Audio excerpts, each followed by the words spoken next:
What scares you more? Messing up? Or looking back one day and realizing you never even tried? Because failure hurts in the moment, but regret shows up years later when it's too late to fix. Failure says, "That didn't work. Try again." Regret whispers, "You stayed quiet. You stayed safe. And now the moment is gone." Today's message isn't about avoiding mistakes. It's about avoiding the silence that haunts you. So if you've been hesitating, waiting, or talking yourself out of something that matters, this is for you. Most people are afraid of the wrong thing. They think failure is the enemy.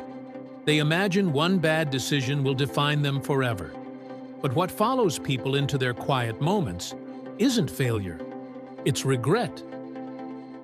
Failure is loud. It happens in real time. You deal with it.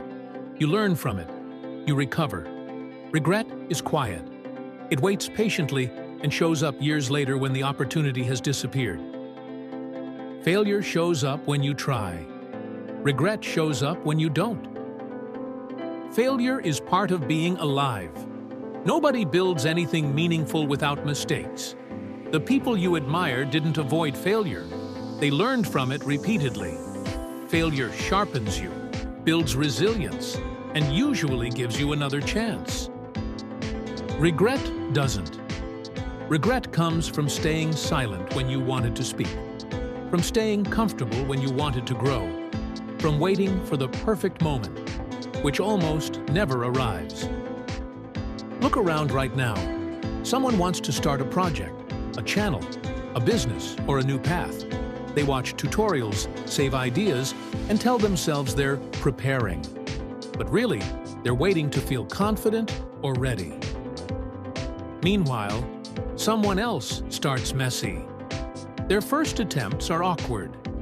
They make mistakes publicly, but they improve. A year later, one person has experience. The other has regret. Failure creates movement. Regret creates stillness. And stillness turns into frustration. Regret is dangerous because it feels safe in the moment. You convince yourself you're being responsible by avoiding risk. But it compounds quietly. It shows up when you see someone living a life you once imagined.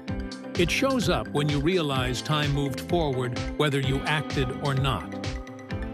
Failure fades. Regret settles in. You see this in relationships. Someone wants to speak honestly, but waits for the perfect moment.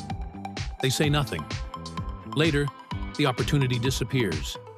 Rejection would have hurt, but it would have healed. Regret just replays the silence. You see it in careers. One person applies for a role they might not get and learns from the process. Another never applies because they assume failure. Years later, one has momentum. The other has what-ifs. Failure challenges you. Regret cages you. And regret steals something deeper. It weakens self-trust. Every time you don't try, you reinforce the belief that fear gets the final say. Over time, you stop believing in your own follow-through. Failure builds self-trust. Regret erodes it. Courage isn't about confidence. It's about permission. Permission to start before you feel ready. Permission to be imperfect. Permission to fail without tying your worth to the outcome. Think about health and growth. One person starts, struggles, stops, and tries again later with new lessons. Another never begins because they're afraid of inconsistency. Years later, the regret isn't about missed workouts. It's about missed chances to care for themselves. Most failures are temporary and survivable. Regret is what lingers. Ask people later in life what they wish they had done differently. You rarely hear, "I regret trying." You hear, "I wish I had gone for it. I played it safe. I let fear decide." So, if you're standing at a crossroads right now, remember this. You can recover from failure, but you can't redo missed chances. Send the message, say the words, Apply for the opportunity. Launch the idea. Start the project. Have the conversation. Not because success is guaranteed, but because self-respect grows when you act on curiosity instead of silencing it. Failure builds character. Regret builds excuses. Choose the one that moves your life forward. If this message hit home, hit like so it reaches someone else who needs it today. Subscribe for more motivation and perspective, and come back every Friday for a brand new video. Until next Friday, keep showing up, even when it's uncomfortable.